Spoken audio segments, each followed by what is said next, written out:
Welcome back to the OPEX podcast. On today's episode, I am joined by Eric Cressey, co-founder and CEO of Cressey Sports Performance, which has two locations in the United States, in Hudson, Massachusetts, and Jupiter, Florida. On this episode, Eric and I discuss long-term athlete development. Guys, this was a fantastic conversation with Eric. I know you're going to love it. Stay with us.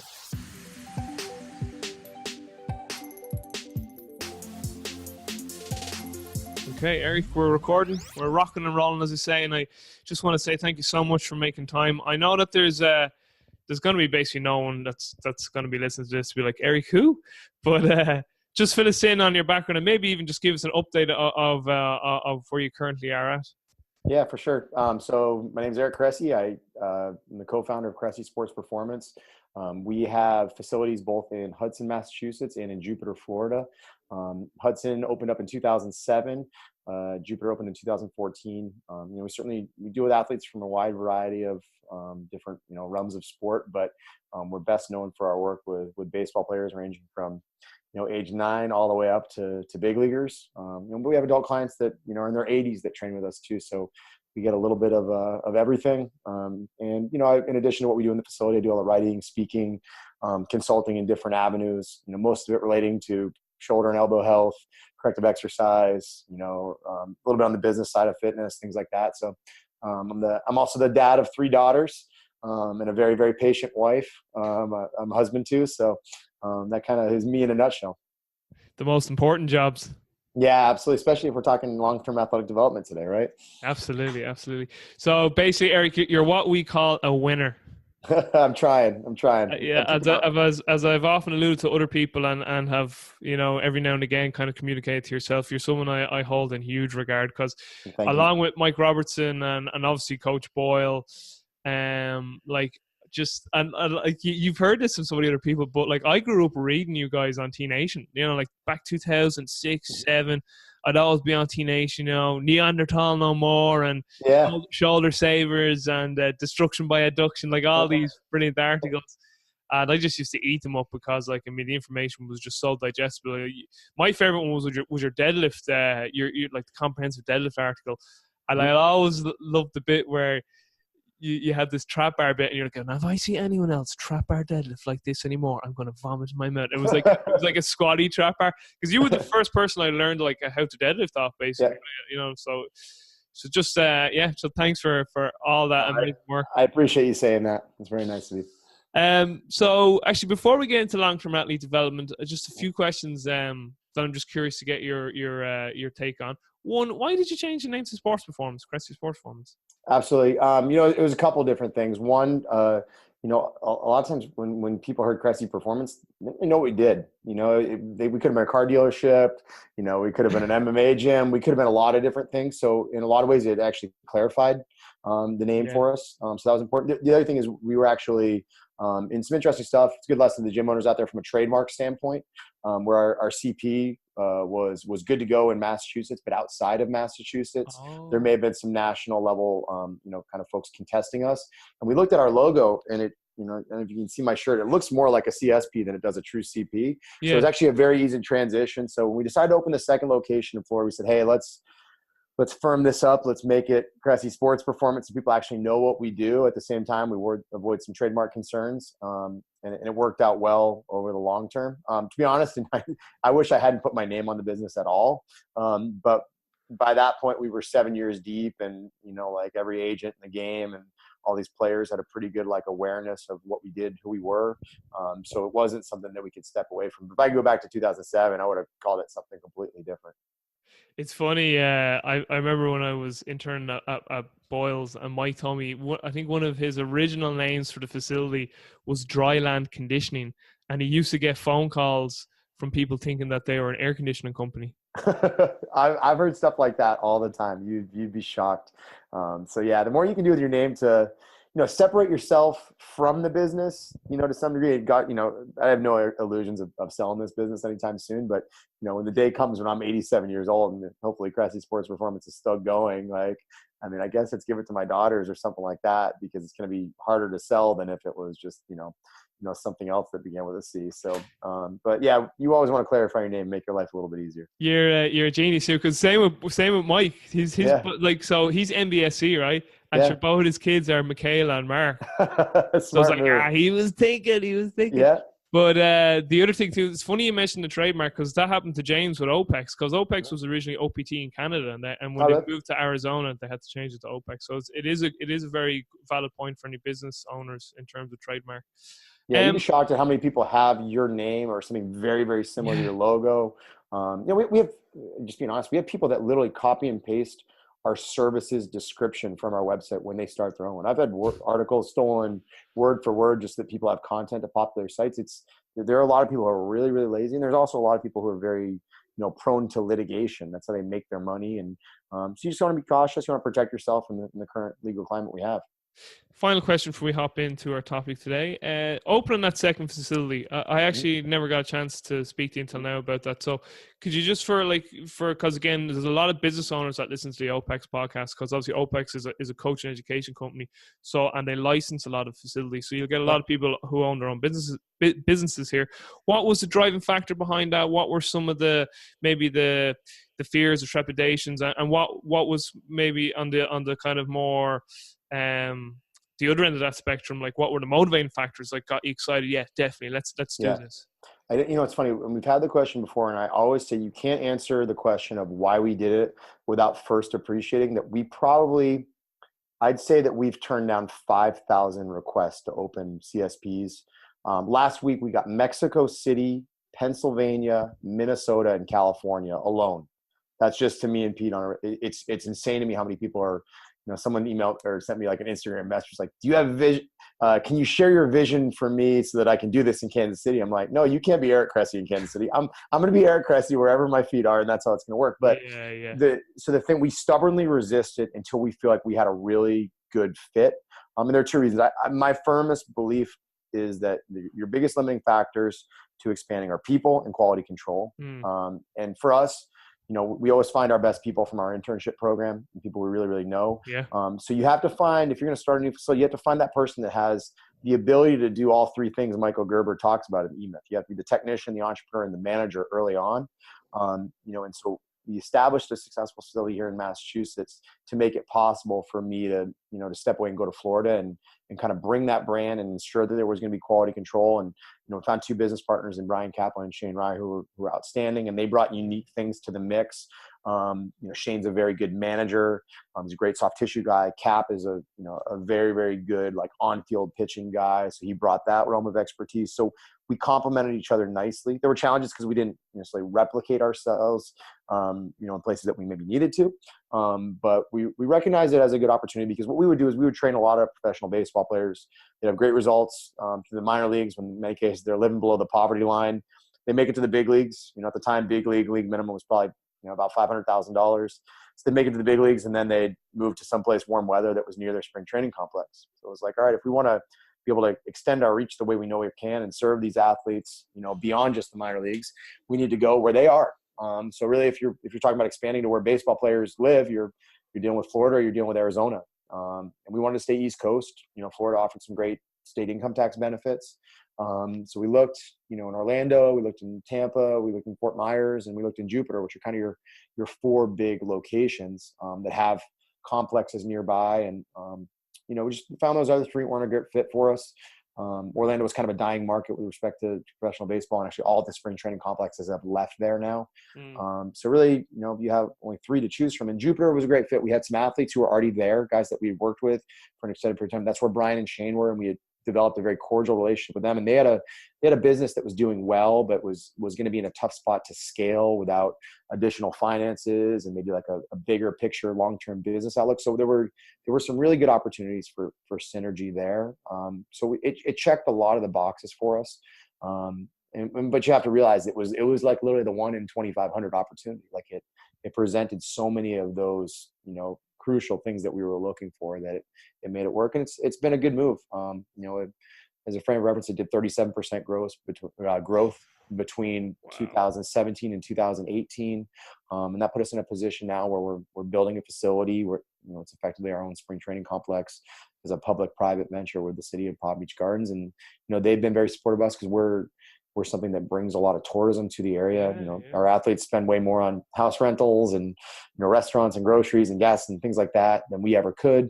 And it helps us because we can expand our amenities a little bit to offer more baseball services, to be in a great destination that hopefully is going to put Palm Beach Gardens on the map. So it's been a really, really good, partnership in that regard.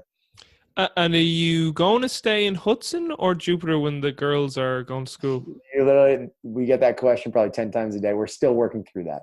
So it's the $1 million question. It's one of those things that we're wrestling with and we're working our way through it. Our daughters are only in preschool right now. So we really have a couple more years before we have to really make that decision. And, so right now we can put them in a little bit late. We can take them out a little bit early. They go to preschool most of the year in Florida. We're Florida residents. And then they actually will come to a preschool in Massachusetts, for a month in May and, maybe a month in September too. So, that's a daily conversation in the Cressey household. That's complex. Man, I have so many other questions for you. I definitely would love to dive in more deeper around business, and like just hiring staff, and I'd even just love to even have a conversation about what differences you've seen from Massachusetts to Florida, just in terms of like the people and the political landscape. But we'll dive into our main topic, which is long-term athlete development. So how this came about in my mind was, as I told you through email and before we hopped on line here before we start recording, I listened to your interview with Kelly Starrett and Juliet Starrett on their Ready State podcast, and it was around long-term athlete development. And I really enjoyed your conversation on that. I have to say, I thought it was just a really good conversation. And also, I'll link it up in the show notes so that people listening right now can go back and listen to it if they haven't heard it already. But long-term athlete development, or some people even say long-term human development now, because people kind of want to get away from this idea that it should be just kind of associated with just sport, because I think what a lot of people are trying to understand or trying to get across to a lot of people or trying to make people appreciate is that we kind of want to get to a place where physical activity, exercise is just breakfast to people. It's just like, oh, that's just what we do now. Whereas I think what's happening a lot is that people are utilizing long-term athlete models or, strength and conditioning, physical preparation models to get scholarships, to get then to, Division I, Division II, college, and then maybe a pro sport. And then even if they do are in that like half a percentile that even does that, even if they did get into that category and they retire, they still never learned those critical life skills of like how to integrate fitness and activity into their lives. They're a little bit lost after that. I mean, so that's a whole other conversation. But anyway, I'm rambling here and you're the guest. So long-term athlete development, Derek, what does that mean to you? What does it look like in Cressey Sports Performance? Take it away from there for now. I have some follow-up questions, and obviously as you give your answers here, I'll probably have more questions. Yeah, absolutely. I think first and foremost, I'm very transparent with our parents of young athletes who come in, and I'll tell them flat out, I don't expect your kid to ever play, a professional sport. We know that's the 0.005% of athletes that come in here. And certainly don't get me wrong, we've had 8th graders who come in here who wind up throwing 100 miles an hour and playing professional baseball. And that's awesome. It's a cool story.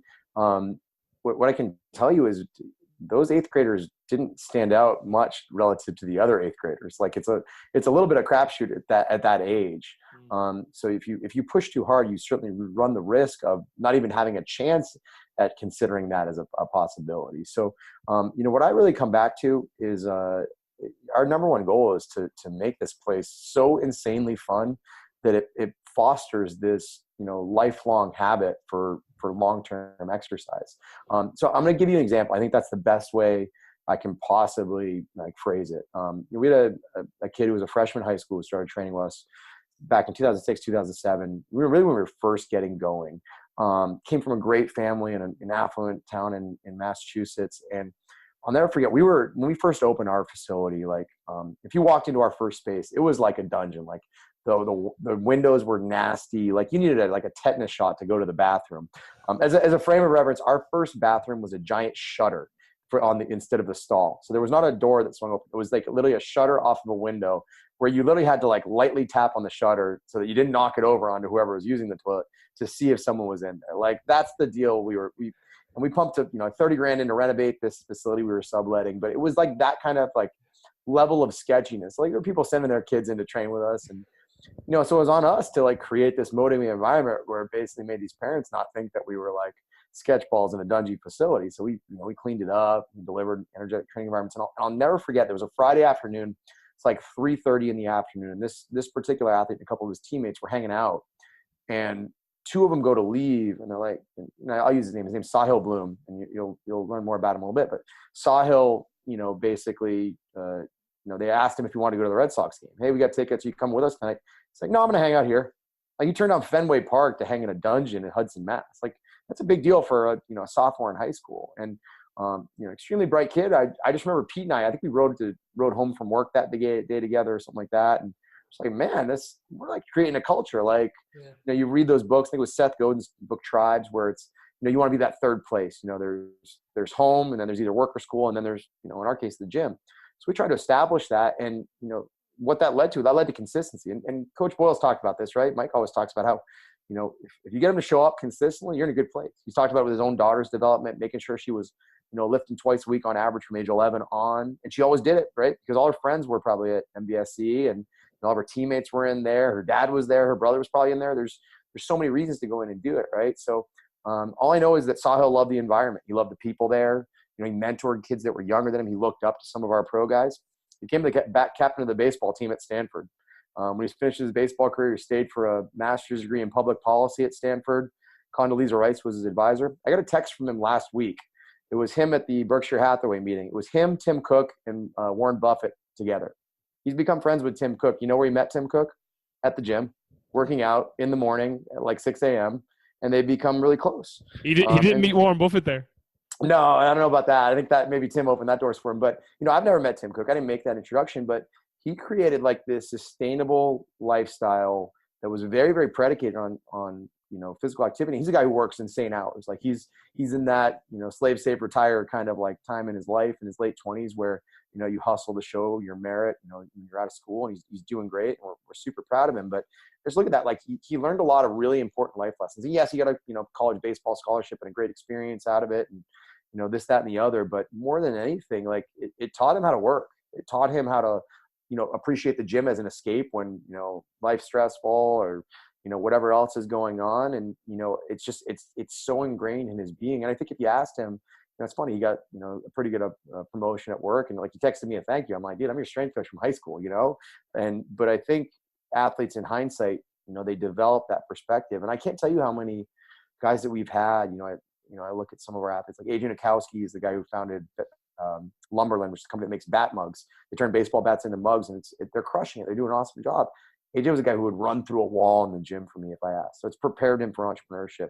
We have so many kids that have gone on to like do really spectacular things. And it's always like a nature versus nurture. Like these guys destined to be entrepreneurial rock stars or, successful, people in other avenues because that's the way they were made. That's the way they were raised, where we just like an incidental step along the way, or did in some way what we did here, holding them accountable, giving them quantifiable goals to work for, challenging them, instead of letting them just slide.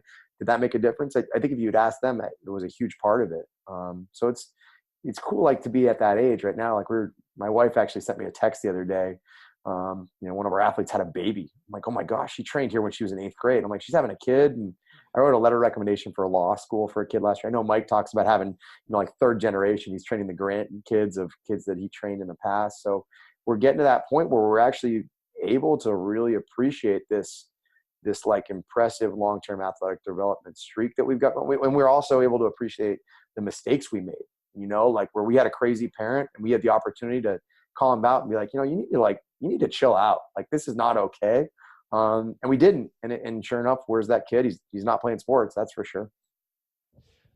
So 2 things of that. One is you remind me of Zach Evanish. And I've said this in previous podcasts, but I just loved when Zach said this. This was on my own podcast. And he said he saw his role of what he does in the gym.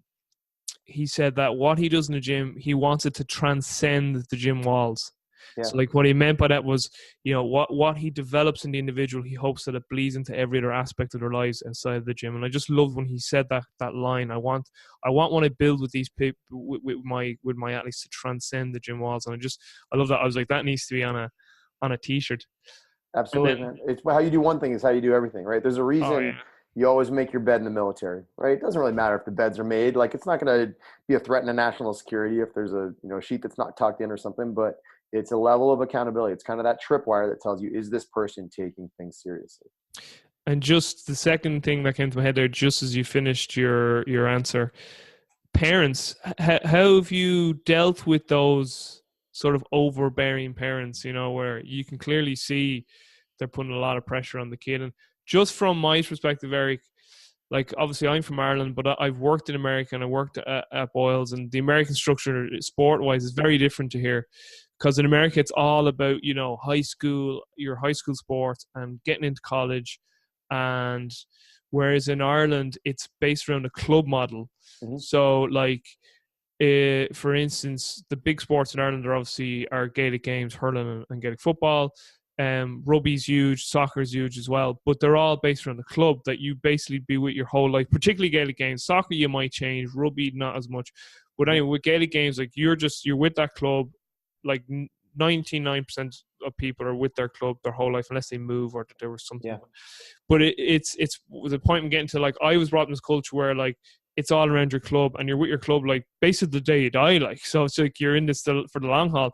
Whereas when I start coaching in America, I was meeting these kids and it'd be like this would be they'd come from a practice to do their strength and conditioning session and then they'd be going off to another practice, and it was just like they were playing soccer and lacrosse and hockey, and and they're just like the parents would drop them off, and Yep. some of them wanted to do, but there was other kids there that were just like so like overtrained and no eye contact, and they just weren't enjoying this, and other kids were just appeasing their parents. So it really took me, because it was foreign to me when I got there initially. I'm obviously used to it now from having worked in it numerous times.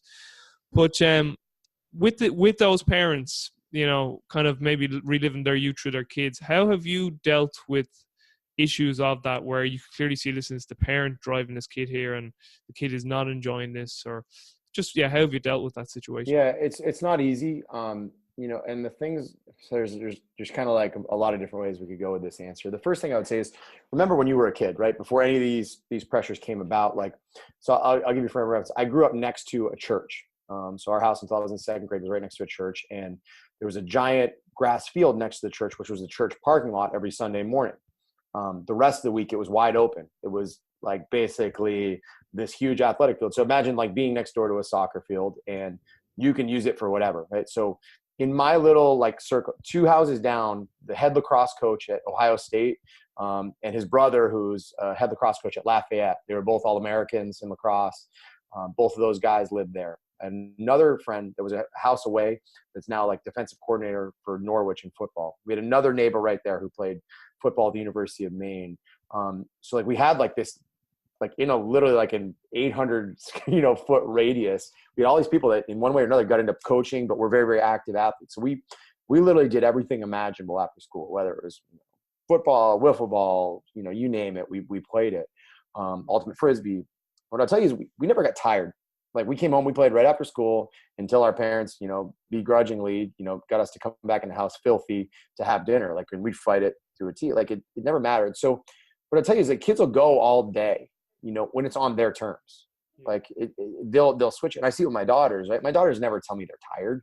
Like they go, yeah, and then they get bratty and they take a nap and then they're good to go. But our daughters will, come to the gym and they'll want to like bring their tennis rackets, hit the ball against the wall for 5 minutes, and then they're over swinging from the TRX, and then they're setting up every hurdle and jumping over and climbing under it, and they're pulling each other on the sled. They're doing all that stuff, and they just go nonstop.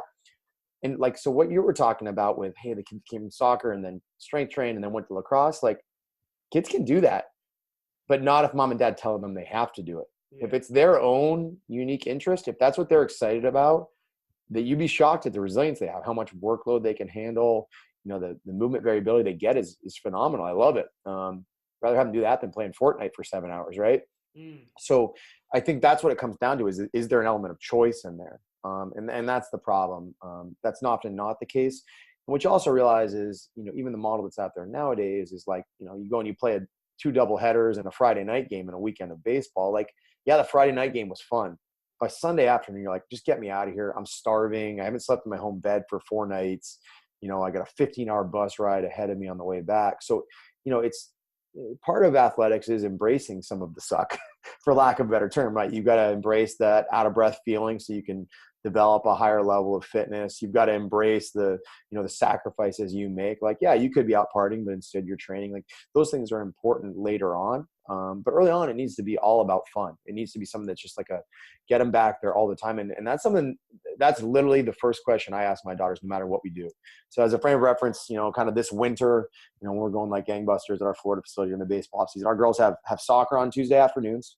And then on Thursdays, they go to gymnastics. And on Saturdays, they've done tennis. They weren't gung-ho about tennis. They've done dance. They like dance. So they kind of, and then on top of that, like, we play Frisbee in the backyard. I've got a tee and a baseball bat. They do that. Like, we have tickle fights every night. We have a ball pit in our dining room where our dining room table should be. And instead they're running and doing like flips into that. So it's literally nonstop variability. Like, and I think they really, really appreciate that. But the first question when any of that stuff is done is always, is it fun? Like, did you enjoy it? Did you make a new friend? I want them on that ride home when they're in the back, yelling, like, they're excited about it. And it's funny too, because like the girls they'll like request their hype up music on the ride to gymnastics and stuff like that. So those are the things that I don't think enough parents ask. And maybe it's just my unique perspective is like, just like you have. I've seen athletes that don't want to be in a gym, that walk in and you're like, you're clinically depressed. Why are you here? Like, and I try to be the brightest part of their day, right? And to be honest, like, there are times when we've turned away their business just because they come with so many strings attached, and you don't want to deliver a ton of like energy and expertise and all this stuff for someone that just doesn't care. And the last thing you want to do is take their money for it. But I think where it's changed, and this is going to potentially sound arrogant, and I don't want it to be, but like yesterday alone, I had a phone call with Corey Kluber and Maria Sharapova. I texted with Blake Trinan, Miles Michaelis, and like, we deal with big time athletes. Like, there's no part of me that has any interest in dealing with a crazy parent. And I'm sure Mike is exactly the same. Like, if you could phone anybody in the country in the strength and conditioning field, or work with the Olympic hockey team, or, roll into Fenway Park and hang out with the Red Sox for the day, you do that. But I have no time for people that don't have an interest in setting kids up for success. And that doesn't make me a bad person. It makes me, in my mind, very, very progressive, because even if I don't have those phone calls with, some higher level athletes that we work with or anything like that, I have time with my own kids that I want to spend. And we always joke that I got 3 girls because I've been raising everybody else's boys for so long. So it's kind of like a little bit of poetic justice, but I do view our role as really, really profound. Like, we're role models first and foremost. And it's hard to be a role model when a kid's resenting the fact that they're even at the facility. So we want to make sure that we have those conversations. And I'll give you probably the best example I can give. I have an athlete who's coming up from West Virginia tomorrow. So we're in Massachusetts right now. It's a 11-hour drive, give or take, depending on traffic. He's going to come up, him and his dad. This is a very, very good player. Like, actually one of the top 5 or 6 pitchers in the country. He's coming up to see us.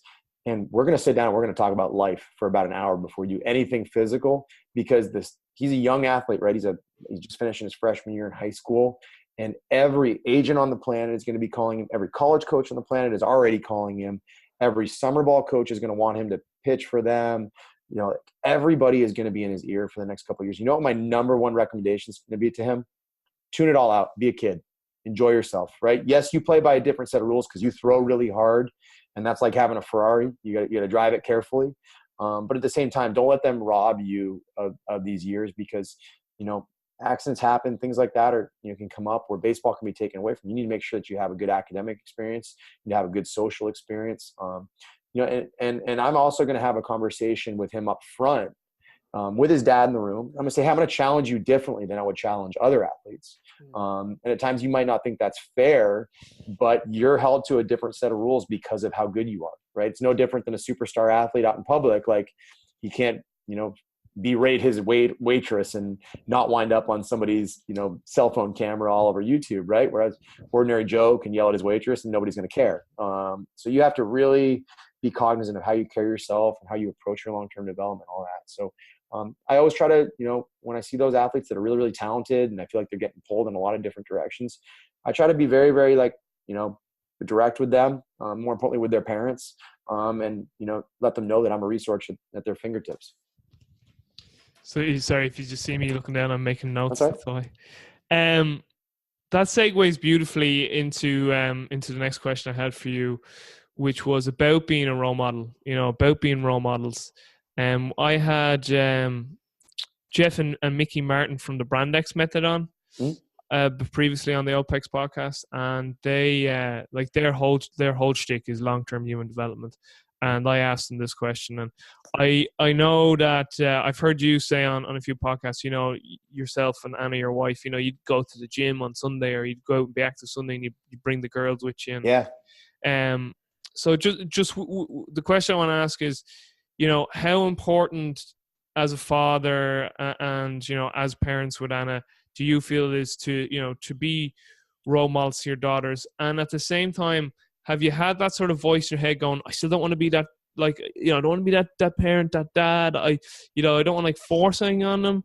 But like, you know, so is it kind of like, I'm just going to live what I feel would be, you know, a positive influence on my daughters, rather than say, you know, she did this or she did that. And like, you know, at the same time, it's kind of like what was on the interview with Juliet and Kelly, where Juliet was like, Kelly's nearly too scared. He was at one stage to be a positive influence on his daughters. Like, she was like, our daughters should actually get some of the benefit that you're their dad. Like, don't be afraid to have some input on what you feel they should do from, you know, physical activity or long-term athlete development standpoint. So just being a role model, where are your thoughts on that, like being a role model as a parent towards your daughters in terms of just like physical activity, you know, fitness, long-term athlete development? And how have you and Anna, your wife, just for the listeners, how have you guys gone about sort of setting that environment in a way that you feel has a nice balance to it? It's not like overly like, you know, sort of like dictatorial, but it's not like, you know, we'll just let the kids do whatever, kind of, if that makes sense. Yeah, it's a balancing act. So there are things that are non-negotiable, right? Like, you're going to brush your teeth at night. Like, there are rules. You know, you're not going to eat candy for dinner. Like, some of those things, and you know, those are the battles that every parent goes in, being like, yeah, But why? my kid's going to have no sugar, and you know, meanwhile, my daughter eats like mac and cheese and like 3 other things, and like we're constantly hemming and hawing. Like, those are the things that are legitimate challenges. You know, if you're forcing your kid to go to soccer and she doesn't like soccer, you have to ask yourself, like, what's your end game here? Like, you know, like what's the nature of it? And, you know, so the best example I'll give you is, so when you have twins, it's really, really challenging because you want to make sure you don't compare them. So, and our daughters have been totally different. So like Lydia, who was baby A, she was born 2 minutes earlier. On all the ultrasounds, like when they did like the 3D ones, like you could see her face like pressed against the glass. She was like always kicking Anna. She was front and center the whole pregnancy. Addison, they would take like 10 minutes to find her heartbeat. She'd be like over on like Anna's back. There was one ultrasound where the only thing they could see was the bottom of her foot. She was like super like mellow, just like hidden. And we had the babies. Lydia would like need to be rocked to sleep. She would cry like crazy. She had a little more reflux. Addison would like fall asleep on the floor if you left her there. She was like the easiest baby ever, right? Yeah. 18 months, they flip-flop. Now Addison is like our challenge. Like, she's the one that is very picky about food. She has like, you know, very certain things, like the way her bed has to be organized if she's going to go to sleep. Meanwhile, Lydia is like the little rule follower. She eats everything we put in front of her. You know, if Addison's not eating your dinner, Lydia's like, Addison, you should eat your chicken, because if you do, you might get a treat. Like, she's coaching her up. So what you realize about twins is you can never compare them. They're always going to be different. They look completely different. One's a blonde, one's a brunette, one's olive skin, one's pasty white. So we learned that lesson. And when we took them for swim lessons, like swimming lessons is a really big thing in Florida because almost everybody has pools. You know, if you live in a community, there's always a community pool. And we want to make sure that they learn how to swim at a young age. And we have like friends that have like literally kids that are like 13 months old and they swim. Like, it's crazy. They swim before they walk. And, you know, it's such a high priority. At the very least, like, learn to float in case you stumble into a pool and need to save yourself. And we went to swimming. You know, it was hard. Lydia was freaked out. She hated it. She was like very, very resentful. Addison would like jump in. She'd like swim around, be crazy. We'd even have to like hold her back so she wouldn't push it too fast. So on one hand, you're like, well, Addison's getting, you got to force Lydia. But what I'm thinking is like, all right, this is a scary environment for this girl. For some reason, she's not comfortable here. You know, and do we want to really put her in a position where she's freaking out about pools, you know, for the rest of her childhood? And my wife and I were just like, why are we paying for this if she gets there and, you know, she's supposed to have a 15-minute swim lesson. She's terrified of getting in the water. So we waste 10 of it trying to coax her into the water, and she screams in the instructor's ear the whole time. So we're like, listen, let's chill out. Like, that was last fall. A lot of times they stop doing lessons over the wintertime because the water gets a little bit colder in Florida. I'm like, no big deal. And we took them to the pool this spring, just me and the girls in the water. Now she's jumping off the side. She's swimming like a fish. She's loving it. She just needed time. She developed, and she was the one that walked way before her sister did. Just people come around at different ages. You know, I mean, I grew a foot my freshman year in high school, and I haven't grown since. We have, you know, freshman athletes that are, you know, a foot and a half taller than me, and like, you know, they may not grow a little bit more. So just everybody comes around at a different rate. And the hard part is that they're athletics, you know, that, you know, you can't be a late bloomer if you're a gymnast, right? Or a figure skater. Like, you know, people 16 years old winning gold medals. It's hard to be like, yeah, you'll come around in your 20s. Don't worry. But I have a ton of big leaguers who were underwhelming high school athletes, you know, that were gangly and didn't figure it out till later. Guys who, you know, at age 25 learned a new pitch and it made them a big leaguer. And look at Corey Kluber. Like, Corey Kluber, you know, is one of the best pitchers on the planet. He's won 2 Cy Youngs, one of our longtime athletes. When I met Corey, he was, you know, by statistical definition, he was an average AA pitcher. He'd been a pretty high draft pick, but he was a guy who gave up too many hits. You know, guys barreled up his fastball a lot. He didn't command his fastball as much as he needed to. He switched to a 2-seam, you know, in you know, basically 2011, 2012, and changed his career. You know, he became one of the best pitchers on the planet just by literally changing which seams on the baseball he holds. So there's so many kids that are really close to that, you know what I mean? And if they hate sports, they're never going to find that little window of adaptation that makes a big difference. In terms then just of your, like, your home environment and all that, like, just for, again, kind of being models to the girls, like, is it just because I heard you say, like, when you were younger, like, you know, you used to play soccer, you used to like head or something at home. You were saying you used to have something set up in your house. Oh yeah. We had like there was like a little we have an attic, and it was like the little like rope that came down, so you pull the attic down. It was like right in the hallway. So every time I walk by, I jump up when I hit a header. It was just like, you know, we kick soccer balls against the cabinets in the kitchen. My mom would go bonkers about it. Like, that's kind of what I get at. Yeah. Do you kind of like let the girls, like, oh, they're just playing, like, you know, because I suppose I've never met Kelly Starrett, you know, just like seeing videos and the old videos where like his girls used to be just like running all around there, and they trampolines and they just used to be bouncing off the walls. Like, is that sort of an environment that you and Anna like want for the girls? 1,000%. Yeah. I want them to move, you know, like like I said, we have a ball pit instead of a dining room table at our house in Florida. You know, we go to put the recycling out on Monday nights, and the girls do it like it's bobsled, and they like race down the driveway to put it out. But I mean, we got trampoline. We have a rowing machine in our garage. They like to hop on and like, Daddy, I'm gonna go 100. You know, here we are 10 minutes later. They're still trying to get there, but you just want variability for them, and you want options. Like I always say, when you're training young kids, if you got a bunch of 11-year-olds in front of me, you need to have option A, B, C, and D.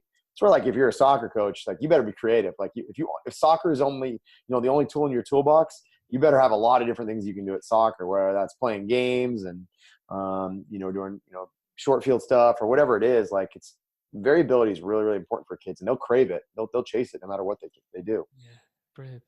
So in that conversation too with Kelly and Juliet, you touched on, and I found this interesting, and it was a question I wanted to ask, which I'm going to ask now.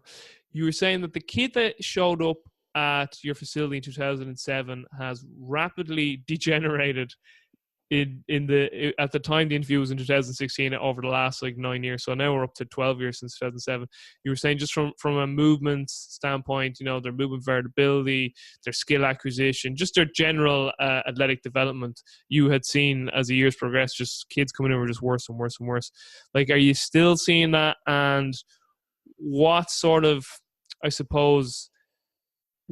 strategies or, you know, countermeasures have you felt that you've needed to put in place from seeing that? Yeah. So, you know, it's interesting. The podcast you referenced, I'm pretty sure we recorded that sometime in 2016. Yeah. So it was a few years older. I remember the day we filmed it, we were in our old house. So we moved in January of 2017. So it was sometime before then. All I know too is the girls had their first gymnastics class the next day. You said that. Yeah. So they were probably 2 and change, whatever it was. But, you know, looking at that was interesting because, you know, we were still new to Florida. So what I would say is not only have they evolved from 2007 to 2014 when we moved to Florida, they've also showed up more injured. That's the thing that's blown me away more than, like, we're inventing injuries now. Like, you look at baseball players, we're seeing anterior shoulder dislocations from people throwing baseballs. Like, That never used to happen, right? We're seeing this epidemic of lat injuries. It's not just elbows explode. Now we're seeing thoracic outlet in young guys. We're seeing like really marked changes to people's anatomy. Before it was just like, hey, you move like crap. And maybe if you move like crap for 20 years more, that joint's going to become cemented. It's going to make it really hard for you to squat or internally rotate. Now we're seeing people that are fundamentally broken at age 15. That's a really bad place to be, because when you're skeletally immature, like you can't do a UCL repair on someone very easily if their growth plate is open. You got to drill a hole in their medial epicondyle and throw that graft through it. There are a lot of doctors that don't want to do it. So what are they doing? They've done, the UCL repair with internal brace instead of doing like a true ulnar collateral. They're having to invent surgeries because kids are screwed up so early.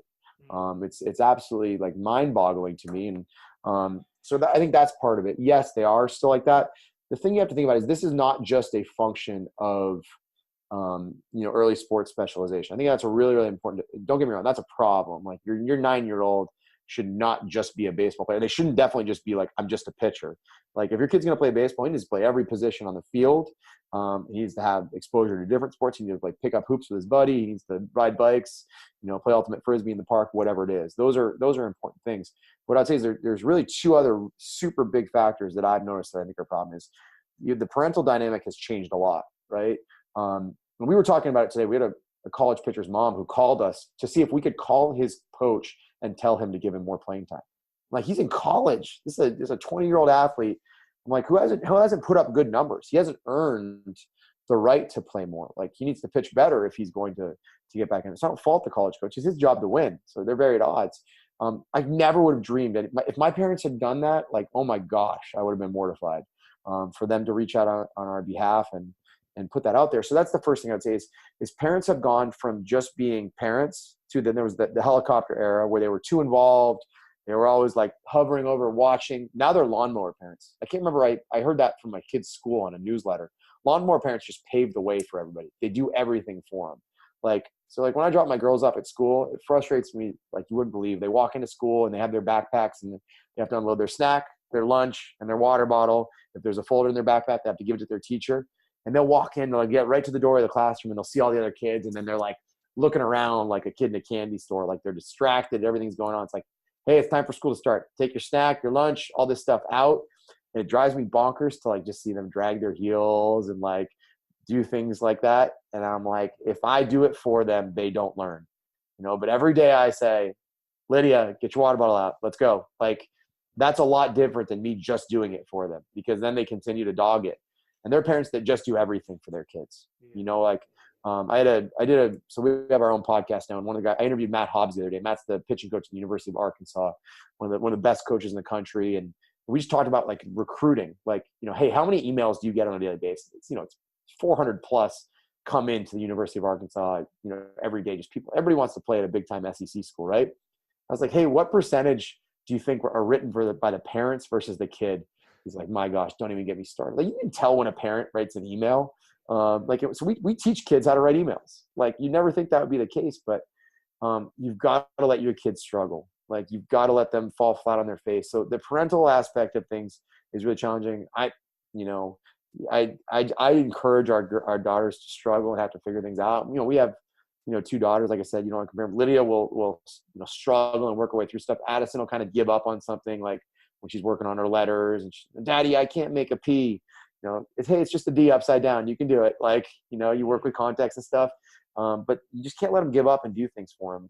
So that's the second side. The last thing is I would say there's a social element to this. One of the things I'll say, I think kids sleep less than they ever have slept before.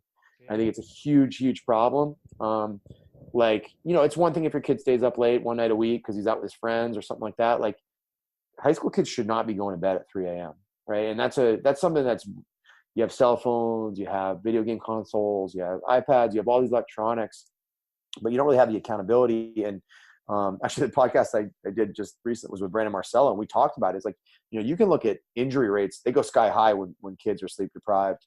But look at cognition. It goes down the tubes. Your kids don't learn well when they don't sleep enough. Like, there's even a big push for, schools to start later because, kids are so sleep deprived. But that's a big deal, man. Like you've been there. Like I've had times when I've given seminars and, my flight got delayed or travel was a nightmare. There was time change or something where I've literally rolled in and I've been like, man, I could fall asleep standing up in the middle of the seminar. I'm like, I got to get a coffee. I got to power through this. And it's easy to power through a 75-minute talk as a 37-year-old man. Like 16-year-old kids don't have that next, kind of gear that they can find. Like they can't just go and get a latte at school and just power through, 2 hours of geometry and then 2 hours of history. It's not how it works. So I think parents need to let kids fail more. They got to get them to sleep more. Obviously, eat well is a no-brainer. We've known for a long time. And you got to give them variability in the rest of their lives. I don't know if you read Matthew Walker's book. Did you read it, Why We Sleep? I haven't. It's on my list. I need to get to it. Yeah, no, he just like, and anyone that knows me and has heard some previous podcasts, whether it be my own or here on OPEX, like I'm a circadian biology nut. Like I just like since 2010, 11, like I've really deeply studied that topic. But Matthew's book is one I read there last year, and like nothing. If you've read on sleep, like nothing like unbelievable. But there was some like, to give that to someone who's never known anything about sleep, it's a fantastic book. But he obviously talked about school start times, and he's like people don't understand how detrimental it is to get adolescents up at that hour and to get them in school. He's like, because our kids, when you get into your teenage years, your circadian rhythm actually shifts. It shifts back, so it does. So if you actually want to go to bed later, or shifts forward, however you want to say that. Like kids want to go to bed later and get up later. So he's just basically, you're getting these kids completely sleep deprived. And then the other big issue with that is they're not getting enough sleep, and then enough of the type of sleep. So they're not getting enough non-REM and REM, but he's like, they're not getting enough sleep cycles to actually help their brain develop and, regenerate and learn and consolidate. And then a kid's prefrontal cortex, it doesn't like fully develop till they're in their mid-20s. So there's actually people saying that like the voting age should be brought up to like 25 because of because the prefrontal cortex doesn't fully develop like till then. People saying that. But I think too, look at childhood obesity, right? Like you've got way too many kids who are substantially overweight. Like sleep deprivation impacts overeating, and it impacts carbohydrate metabolism. Like all those things are going to impact what you do with that nasty lunch that you eat, Unbelievable. There's so many factors to it. Like, listen, if you could bottle and sell sleep, you'd be the richest. I'd buy it. Yeah, you'd be the richest human being ever. It was funny because actually, and again, it sounds like I actually did listen to this podcast you did with Kelly and Juliet a good bit, but there was a really funny bit in it where you were like, I seen this meme the other day, and it was like, what's your favorite thing in the world? And people were giving all their answers, and then the guy goes, go 3 days without sleep, and then tell me what your favorite thing is. It'll be sleep. Absolutely, especially as a parent of twins, I can tell you that with no hesitation. Just like everything, memory, cognition, as you alluded to there, like just metabolism, its impact on metabolism, and then, its impact on hormones like ghrelin and leptin, and just everything, loads of things. Like I recently just done for my master's a research project on circadian disruption in type 2 diabetes and obesity, and then like it's linked even just to every chronic degenerative disease. I just focus on those two, but it's sleep and circadian rhythms are very important. Nice. Won't keep you too much longer. Just could you share with us when an athlete does come to Cressey Sports Performance? Could you just bring us through that process? So this kind of goes back to your question with the kid from West Virginia. So I initially come in, you sit down, it's a conversation. I've heard you say you like to actually converse more with the actual athlete than if the parent is there. Like you obviously will talk to the parent, but you want to get the athlete's perspective too. But maybe just talk through the consultation, assessments, and then what would the program look like if it was off season versus in season? Some of those mechanics, you don't have to go too deep, and then we'll wrap up then after that. Yeah, absolutely. So we always start every initial consultation in the office. Basically, before they even see me, they've already filled out a health history, obviously the waiver form, stuff like that. Usually we have some insights on them from the initial email where they reached out or the phone call. There's so we have our staff calendar. There's usually notes about, hey, this was a referral from X doctor. He had an anterior capsule application on August 20th or something like that. So there's always some kind of background so you can go into it prepared. That also, my business partner, Pete, actually does a lot of, prospecting of individuals to see which staff member they're the best fit for. So, I tend to take a lot of the cranky shoulders. If you look at our Florida facility, like Shane, my business partner's had 7 knee surgeries himself. He's a phenomenal manual therapist. Like a lot of lower extremity stuff, he's really, really confident in. My business partner, Brian, like you have a, pitcher who struggled with mechanical stuff. Like he's outstanding. Tim tends to, take a lot of our low back stuff. So we always try to prospect it and put our coaches in the best position to be successful. That initial evaluation, like I said, starts with a conversation. It's a discussion of training histories, your experience in the gym, your comfort level in the gym.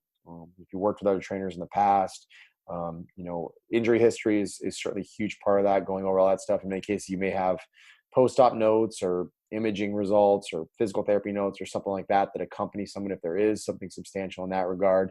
Really, more than anything, to get to know them, figure out, what's, hey, you're a 6'4", 16-year-old. Do you feel like you've gone through that clumsy stage? Have you grown? Did it happen gradually over the course of time? What are the things that you feel like you need to work on? What brings you in here? So you ask a lot of those questions. What you're also trying to do is get to know them, so you can develop some rapport on day one and try to pull something together that's going to, effectively put them in a position to be successful longer term. So we'll then go through like a thorough movement screen.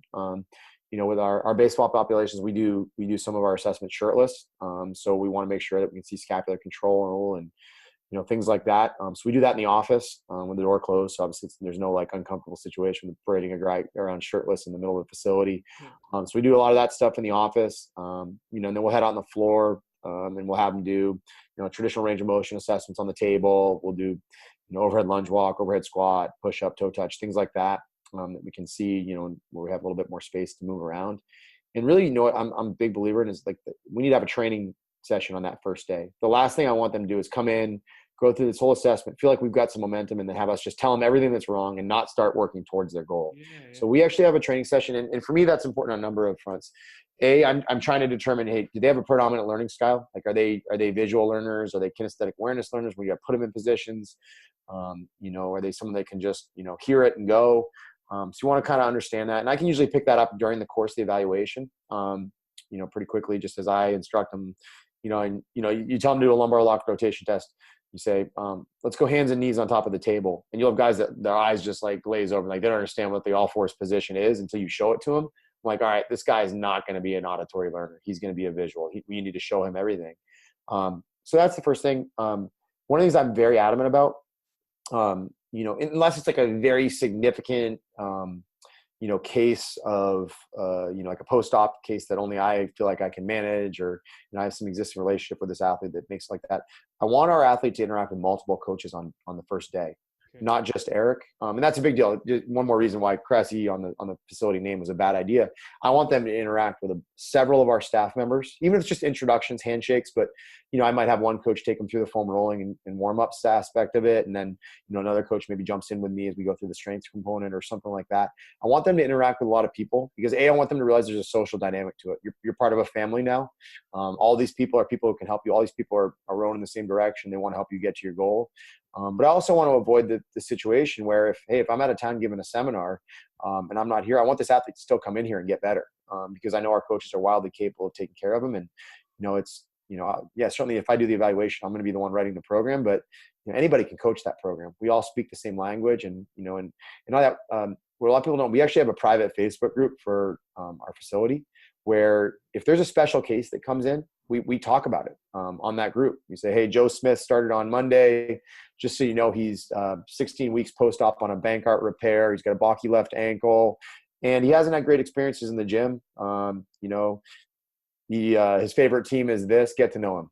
Like we'll do that, and people think it's all about just like the logistics of hip internal rotation and all that. Like it's much more about like how do we assimilate this person into a family? How do they not slip through the cracks? Because nobody, you and I both seen it. The worst thing you can have is that shy 14-year-old that sneaks off in a corner and does all his exercises. And they'll do it. It doesn't matter what energetic music. We have 15,000 square foot facility. Boyles is even bigger. Like you can't let people slip through the cracks because they have to be engaged. Even the introverts, they need that level of exposure to expertise to get better.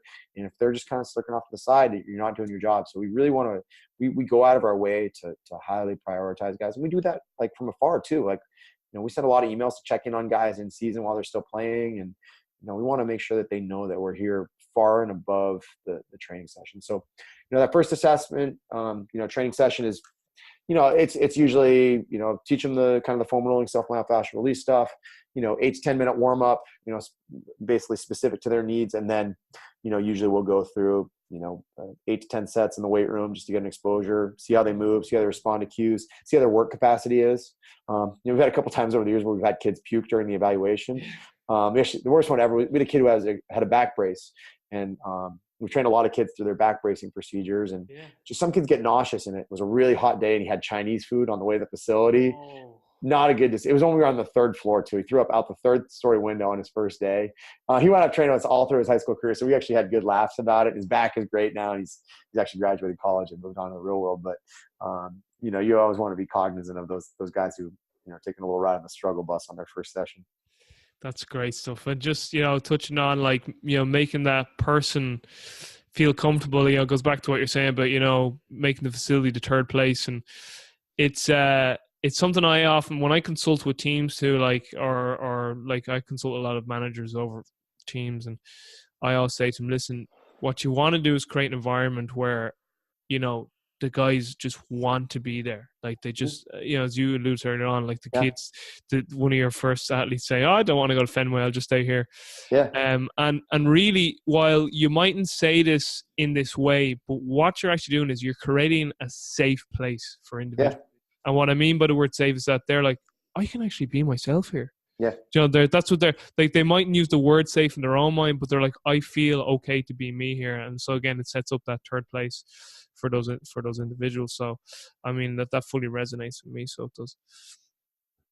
Eric, if you were put in charge of long-term athlete development for all of America, if you had to design a model, I know it's a big question, where would you start? What would that model look like? I asked this to Vern Gambetta, and Vern basically was kind of talking about, you'd have these different centers. It was kind of like Chinese dolls. You'd have bigger centers that would bleed into more peripheral centers, and more budgeting and education into all the schools, and sort of a system like that. But for you, what would that look like?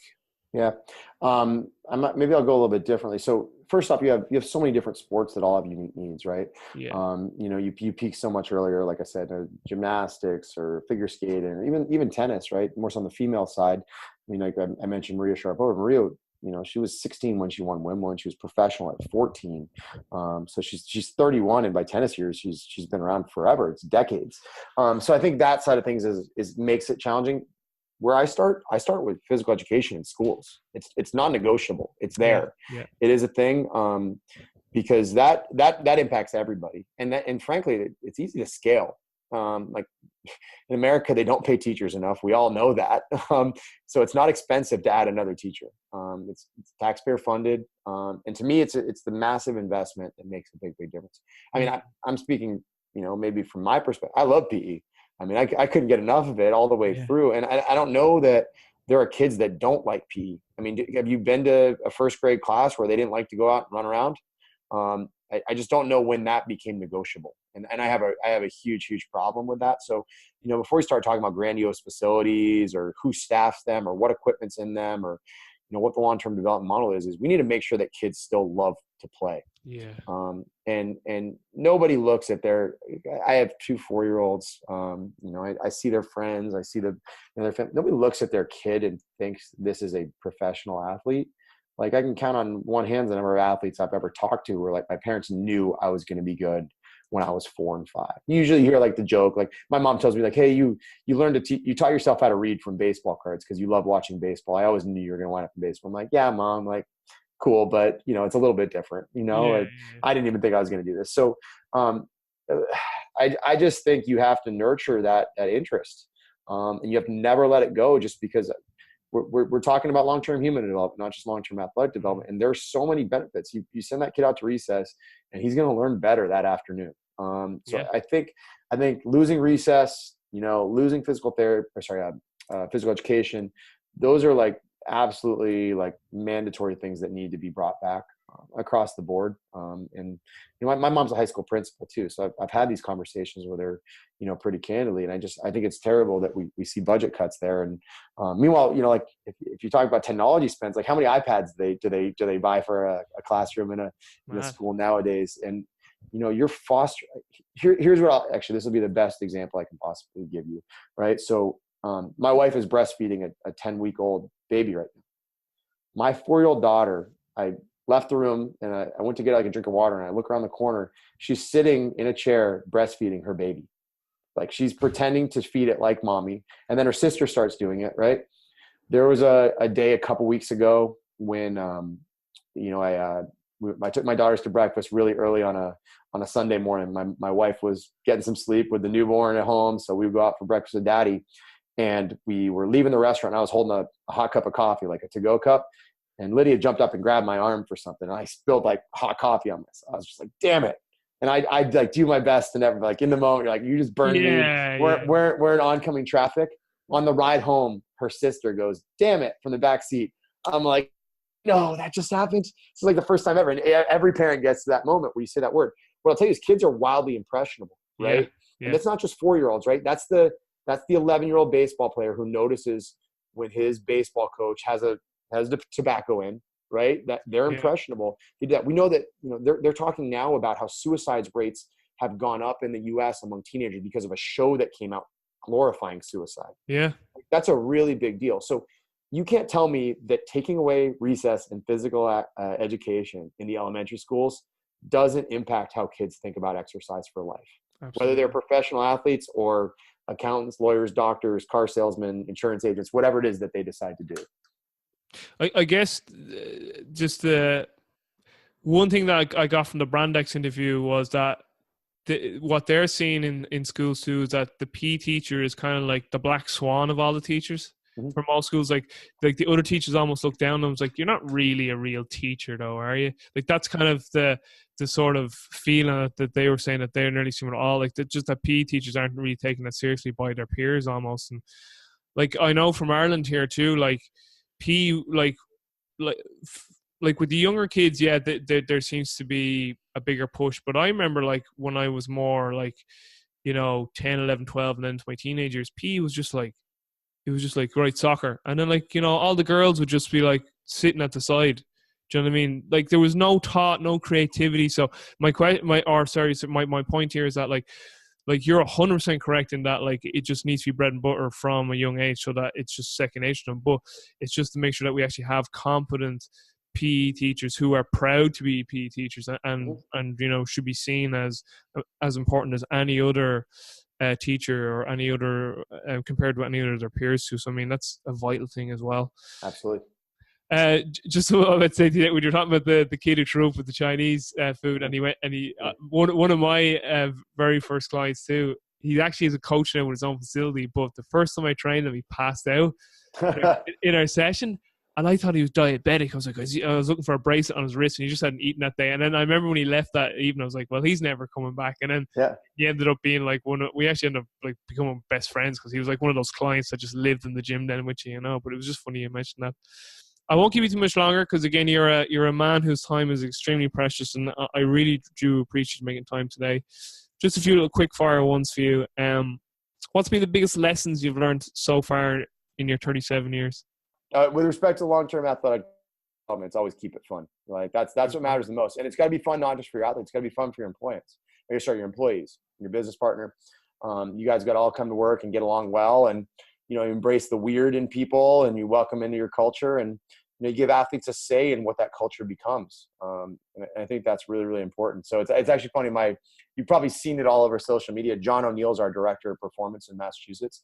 He got a cardboard cutout of me made, so that when I'm at our Florida facility, there's me here at all times. It's a pic. I was with Team USA and I was a bullpen catcher a little bit. So it's me in all catcher's gear. And it's like out on the facility floor right now. And the athletes all voted on which one. He had like 5 or 6 pictures of me. And there was one athlete that was like, if you don't pick him in catcher's gear, I'm never coming back. He was like so adamant that he thought it would be hilarious. So yeah, you have to embrace the weird. And you have to have fun because your kids see it. They want to be part of it too. How do you learn? What's your learning process? I think it's very multifactorial. I've been a really big audiobook guy, just because I often have a lot of time in the car driving back and forth from Massachusetts to Florida. More lately, I've been doing a little bit more podcast stuff, just kind of like the micro lessons. And I feel like a lot of the business books I've read all seem to be like, here's one lesson and I'm going to give you 15 chapters of stories about why that lesson's important and examples of it. So I've gotten away from, I think, some of the longer reads. But with that said, I think there's no better way to do it than other coaches. I need to be better about traveling to visit people, but what I'm really fortunate is I've got some great people under our roof that challenge me on a daily basis. So conversations with Brian and Shane and John and Tim and Cole and Kyle and all these guys, Andrew on our staff who are outstanding. They push me in a lot of ways. So I think it's very important to have a really close circle of people that are always trying to learn, because we do in-services for each other, and they're bringing new stuff to the table and going to conferences. So I still speak on the Perform Better Tour, which I still think is the best value in the industry. So, I'm doing both Providence and Chicago this year. So every time I go and I speak, I make sure I take it in too.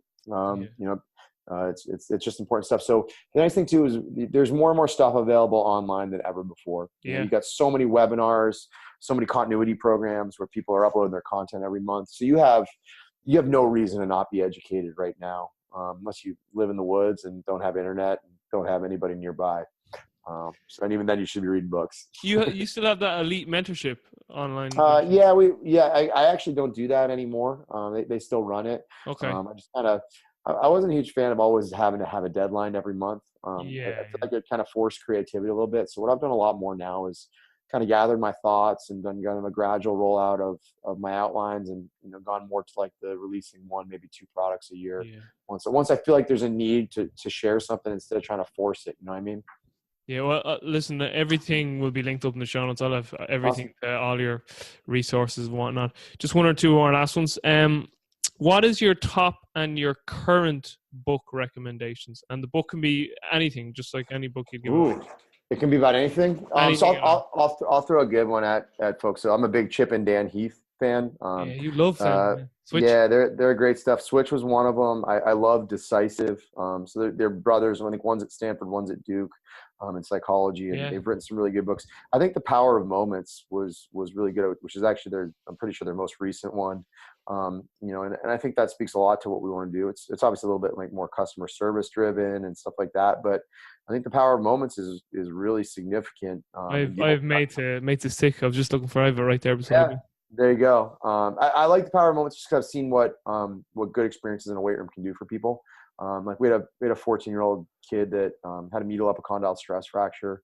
So he had, a surgery for it and was going through a tough time. And he came down to our facility. His older brother had trained with us and spent some time at the facility. We came down this spring, and he was there in March, so it was during spring training. So we got him some basically tickets to go to some games through some of our pro guys, and he was at the facility. Get to meet Noah Syndergaard. Noah's one of the most well-known guys in baseball. Probably not a whole lot of people in Ireland that know him, but very, very well known here. And pretty starstruck. Got to take his picture and got his hat autographed and stuff. And that's a moment. That's something that endears him to the gym because it happened at the gym. It's not something we can deliver on every time, but if you can put a smile on a kid's face when he's a little banged up and going through a tough time, I think that matters. So I do think that there are things we can do on a micro level like that on a daily basis. Asking kids about how school's going, how their family is, get to know them a little bit more. Those moments day to day really make a big difference. Great stuff. Right, last 2. You've 1 year left on planet Earth. Now you're not dying. You're getting on the USS Enterprise, and it's a one-way ticket, so you can never come back. Now, your family can go with you, but how would you spend that last year on planet Earth? Ooh, that's an interesting one. If I'm going for good, to be honest, I probably have 15 different books that are partially written over the years, things that I've started and for one reason or another haven't finished. I'd actually probably take a month to carve out some time, assuming I get to take my family with me. That's the big stuff there. I would take a month to finish a lot of those. I'd work like a dog for a month just because I think that it's important to contribute to the body a lot, knowledge, and leave a legacy on that front, just like you would with respect to how you treat your family and your friends and all that stuff. So and if I'm leaving and I don't need it, I'd give all my money away to charities I support. That's a great question. I don't know. I'd probably travel and see a lot of stuff I haven't seen because I've been a little bit more of like the slave at a young age and not necessarily have as much fun as I probably could have. So there's a lot of stuff I haven't seen that I'd be willing. It's really cool what's going to I do. believe your sister does a lot for charity, does she? She does a lot with Yeah, my sister-in-law runs a charity in Lewiston, Maine. sister-in-law. That does some really awesome stuff on the after-school program front, and so we Great support stuff. them as much as we can. All right, very last one. I'm bringing you for dinner, and again, your family are already included, so they don't count here. But you Okay. can bring 5 people to this dinner, dead or alive. Who would you invite and why? Wow. I'd bring my grandfather and my uncle, who have both passed away. Ooh. Probably my grandmother on the other side, who I really never got to meet. She died 2 years before I was born. So there's 3. Ooh, that's a tough one. Wow, man. You know what? I was a big Pedro Martinez fan growing up. It'd be an eclectic group if I had all of them at the table, but Pedro Martinez was like the guy. He's still really, really entertaining on social media. He's a guy that a lot of our players looked up to, and he was like the big guy in Boston. So I was coming up. So Yeah. Pedro Martinez would be an interesting one, and man, I don't even know. I'm gonna bring my wife, because we don't get enough dinners together because date nights are few and far between with a newborn at the house. So I'll earn some brownie points for answering that she'd be there. Not that she loved my uncle and my grandpa too, so she'd want to be there. Eric, listen, I really appreciate it. And just for the listeners, that we got cut off and we had a big fucking intermission. Eric had to hop onto another call and he came back on. So he's an absolute legend. So I really do appreciate it. Everything will be linked up into the show notes. Eric's an absolute machine with his continuing education materials, and he's just a phenomenal resource. Eric, thank you so much. Take care. Peace.